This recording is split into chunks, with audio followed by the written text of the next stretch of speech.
अस्सलाम वालेकुम, मेरा नाम डॉक्टर सैयद आकिल हुसैन शाह है। एक और वीडियो के साथ आपकी खिदमत में हाजिर हैं। आज हम सूचर्स ऑफ द स्कल के हवाले से बात करेंगे। मगर इससे पहले कि हम सूचर ऑफ द स्कल के हवाले से बात करें, आप इस चैनल को सब्सक्राइब कर लीजिए और बेल आइकन को ज़रूर दबाइए ताकि मेरी हर नई आने वाली वीडियो की नोटिफिकेशन आपको मौसूल हो सके। तो चलिए शुरू करते हैं। जैसे कि हम जानते हैं कि हमारी बॉडी में स्ट्रक्चरल क्लासिफिकेशन ऑफ जॉइंट्स के हवाले से 3 क्लासिफिकेशन पाई जाती हैं, जिसमें फाइब्रस जॉइंट, कार्टिलेजिनियस जॉइंट और साइनोवियल जॉइंट। फाइब्रस जॉइंट जैसे कि हम जानते हैं कि ये 3 फर्दर इनको हम सब टाइप्स में क्लासिफाई करते हैं और उसमें सूचर्स, गम्फोसिस और सिंडिस्मोसिस। तो सूचर्स स्कल में पाए जाने वाले जॉइंट्स होते हैं। इसको हम 2 तरीकों से फर्दर डिवाइड करते हैं। या तो हम शेप के हिसाब से इनको क्लासिफाई करते हैं या तो फिर हम इनको लोकेशन के हिसाब से क्लासिफाई करते हैं। अगर इनको साइट या लोकेशन के हिसाब से क्लासिफाई किया जाए तो ये बहुत सारी टाइप्स आपको देखने को मिलती हैं। तो बहुत सारे सूचर्स आपको स्कल और फेशियल बोन्स में देखने को मिलते हैं। लेकिन जब हम इनको इनकी शेप के हवाले से क्लासिफाई करते हैं तो इसमें 5 बुनियादी इनकी शेप की हवाले से क्लासिफिकेशन होती है, जिसमें कि प्लेन सूचर्स हैं, सेरेट सूचर्स हैं, स्क्वाइमस सूचर्स हैं, डेंटिकुलेट सूचर्स हैं और शिंडियोलेसिस है। तो इसके हवाले से भी हम बात करेंगे और साथ में हम साइट के हवाले से भी बात करेंगे कि स्कल में कहाँ कहाँ मोस्ट इम्पोर्टेंट जो सूचर्स हैं पाए जाते हैं। तो सबसे पहले हम आते हैं कॉरोनल सूचर की तरफ। हमें मालूम है कि फ्रंटल बोन और 2 पेराइटल बोन्स के दरमियान में जो जॉइंट पाया जाता है, जो कि फिक्स्ड होता है, इमूवेबल जॉइंट है और फाइब्रस जॉइंट होता है, इसे हम कॉरोनल सूचर या फ्रंटल सूचर भी कहते हैं।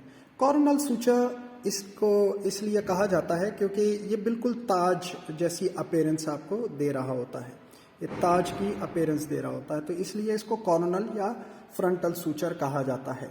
तो ये हमें फ्रंटल और 2 पेराइटल बोन्स के दरमियान में देखने को मिलता है।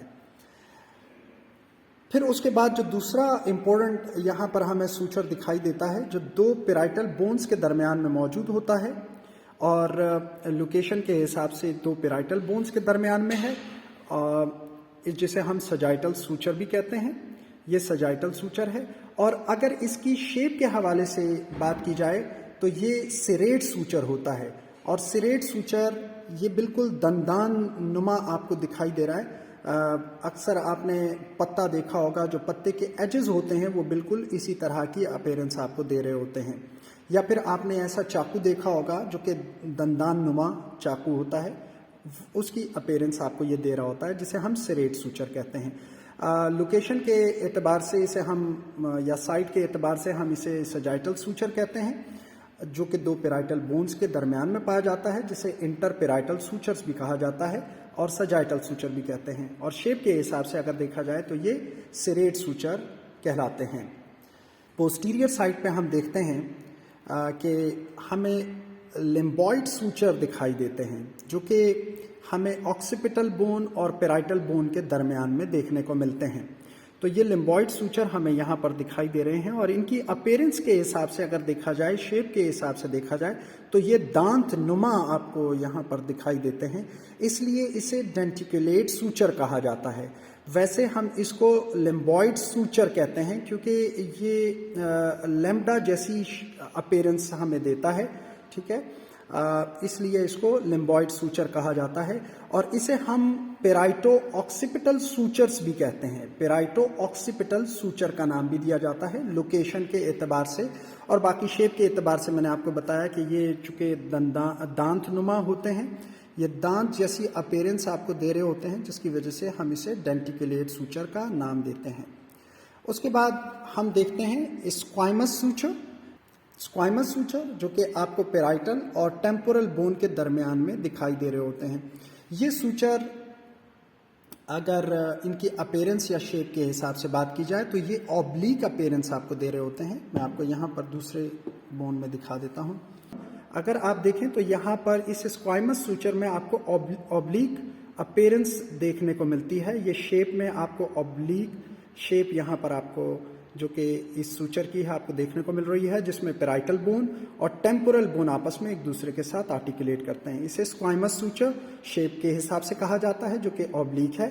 और दूसरा ये पेराइटो टेम्पोरल या टेम्पोरो पेराइटल सूचर भी इसको कहा जाता है, क्योंकि ये टेम्पोरल और पेराइटल बोन के दरमियान में हमें देखने को मिल रहा होता है।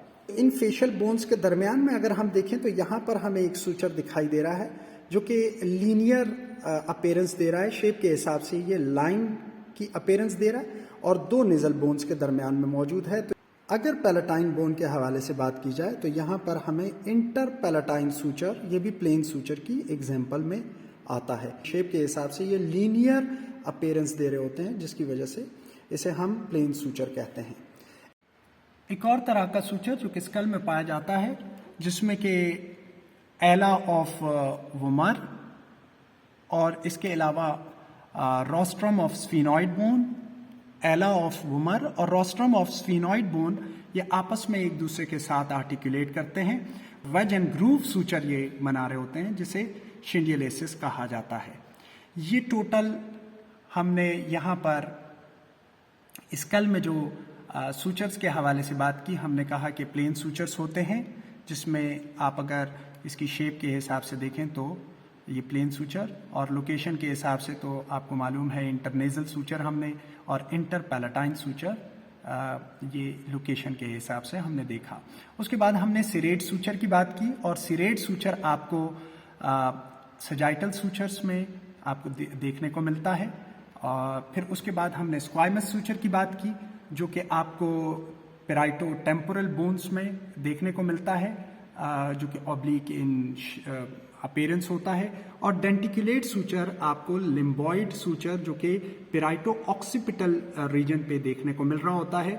और इसके अलावा जो आखिरी किस्म की शेप है यहाँ पर हमें दिखाई दे रही होती है, जिसमें कि एला ऑफ वुमर और रोस्ट्रम ऑफ स्फीनॉइड बोन आपस में एक दूसरे के साथ ये जॉइंट बना रहे होते हैं, जिसे शिंडियलिसिस यानी वेज एंड ग्रूव सूचर का नाम दिया जाता है। ये थे वो तमाम सूचर्स जो कि स्कल में पाए जाते हैं।